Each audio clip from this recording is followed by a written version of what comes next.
एक बार नारा हो जाए। जय जोहर का नारा है, जय जोहर का नारा है, राणा कुंजा भील।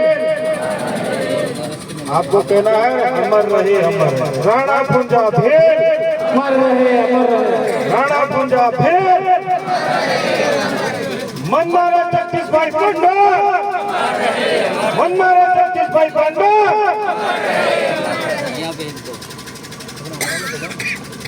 माँ प्रकृति को नमन जोहार। दूर दूर से पधारे हुए माताएं, बहनें, नन्हे मुन्ने बालक बालिकाएं और साथ ही साथ हमारे वडील और माताएं, सबको मैं तहे दिल से जोहार नमन अर्पित करता हूँ। आज भोमट के राजा राणा कुंजा भील की जयंती पर दूर दूर से पधारे हुए आदिवासी शेरों को तहे दिल से शुक्रिया नमन अर्पित करता हूँ। आज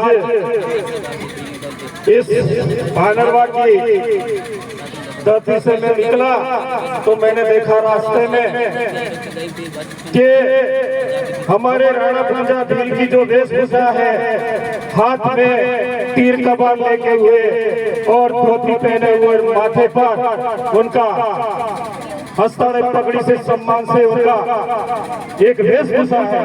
इस वेशभूषा को कुछ असामाजिक तत्वों के द्वारा हमारे बाप को उनका बाप मानने के लिए तैयार है। कोई बात नहीं दादा, अपने बाप को मान लो, लेकिन इतिहास गवाह है।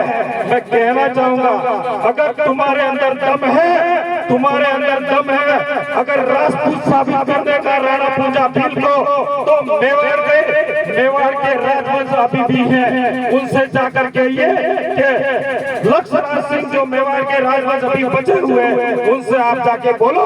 मैं समाज से कहना चाहूंगा कि राणा कुंजा भील नहीं, वो सोलंकी था, तो हम मान लेंगे, अन्यथा मेवाड़ के प्रतीक चिन्ह में राणा कुंजा का प्रतीक चिन्ह आपको नजर आ रहा है। अगर राणा कुंजा के इतिहास के साथ छेड़खानी हुई तो ये उस टाइम लिखे गया था, आज लिखे के जाता हूँ।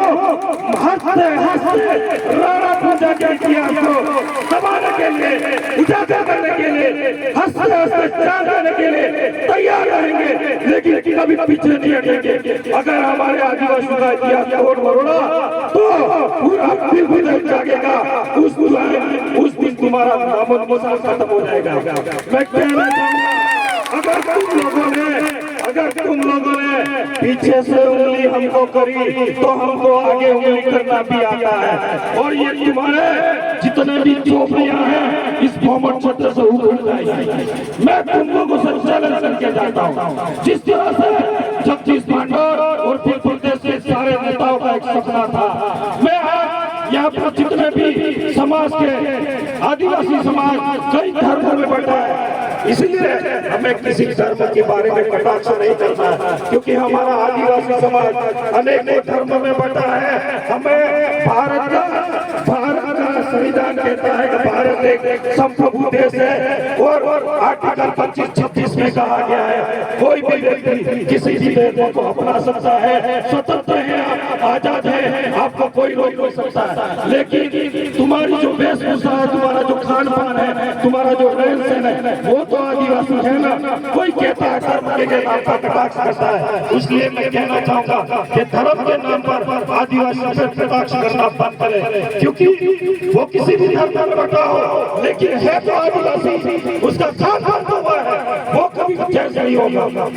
और लास्ट में कहना चाहूंगा, अगर हमारे इस क्षेत्र से, इस विधानसभा से कोई भी नेता जाता हो, मैं उससे कहना चाहूंगा, पहले भी कहा था और आज भी कह रहा हूं, ये कहना चाहूंगा, अगर आप कोई भी आदमी हमारे विधानसभा में चुन के जाता है तो सबसे पहले भानरवा की धरती पर राणा कुंजा की मूर्ति स्थापना होगी, उसी आदमी को सेलेक्ट करके बन जाए। अन्यथा मैं तो उससे भी कहना चाहूंगा, अगला उम्मीदवार कोई भी हो, किसी भी पार्टी से हो, मुझे कोई लेना देना नहीं, लेकिन राणा पूजा के इतिहास को बचा सके और इसे लिखित रूप में लेना होगा कि तू इस धरती पर राणा पूजा की मूर्ति लगा सकता है तो आगे जाकर दावेदारी करना, अन्यथा हमारे आदिवासियों का इतिहास नहीं बचा सकता है तो उम्मीदवार भी नहीं बन सकता। साथ ही साथ मैं कहना चाहूंगा कि राणा पूजा का जो इतिहास है वो आगे विधानसभा में भी उठाए और लोकसभा में भी उठाए, तब जाके हमारा इतिहास बचेगा। मैं अपनी ज्यादा बातों न कहूँगा, यही विराम करना चाहूंगा, लेकिन साथ ही साथ बाबा साहब अम्बेडकर को भी दिल से सलाम अर्पण करता हूँ, क्योंकि आज उनकी बदौलत से और जयपाल सिंह मुंडा की वजह से आज तुम्हारे सामने स्टेज पर खड़ा होकर बोल रहा हूँ। उनके लिए भी मैं तहे दिल से शुक्रिया अदा करता हूँ। आर्टिकल 19 के तहत मेरा बाप के तहत मुझे आज यहाँ बोलने का मौका मिला। जय जोहार, जय प्रगति, जय गुजरात, जय प्रदेश, जय छत्तीसगढ़, जय जोहार।